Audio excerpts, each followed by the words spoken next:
continuing with Luke 16, 2 through 3. And he called them and said to them, "What is this I hear about you?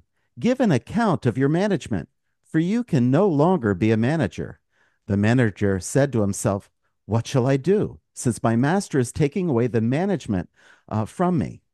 He then cleaned up the delinquent accounts that he had neglected. So this is the story, and this is what's happening in this particular parable. They were neglectful, and they, as a result of their neglect, were actually causing others to fall because they weren't doing their job. Now, Jesus concludes the story in Luke 16:9, and what he says sounds a little bit hard to grasp. And I say to you, And now remember, he's speaking to his disciples here. I say to you, meaning the disciples, he's not speaking to the Pharisees, even though he's speaking about what the Pharisees had done. make friends for yourselves by means of the wealth of unrighteousness, so that when it fails, they will receive you into the eternal dwellings. What does that mean? That doesn't sound right.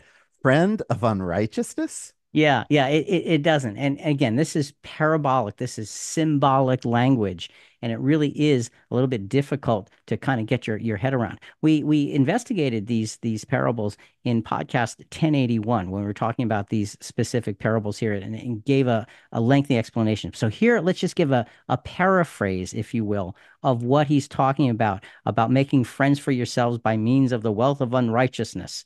Well, like what is he saying? So let me paraphrase. I tell you, my disciples, because this is Jesus speaking to his disciples, be merciful to and honest with all with whom you have dealings. Don't look down on those who are not in your position. That's exactly what the Pharisees had already done. Once this world and the comparably small responsibilities we bear in it passes, then you will be received into heavenly reward for being friends with those and being compassionate toward all of those individuals who were in the midst of unrighteousness. Well, the account rendered up for the scribes and Pharisees was a complete failure.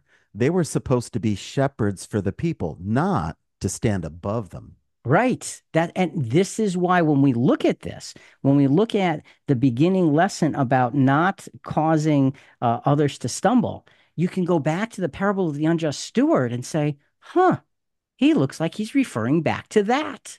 So as we unfold the context of, and then the parable of the unworthy servant, it's all built on what he already said.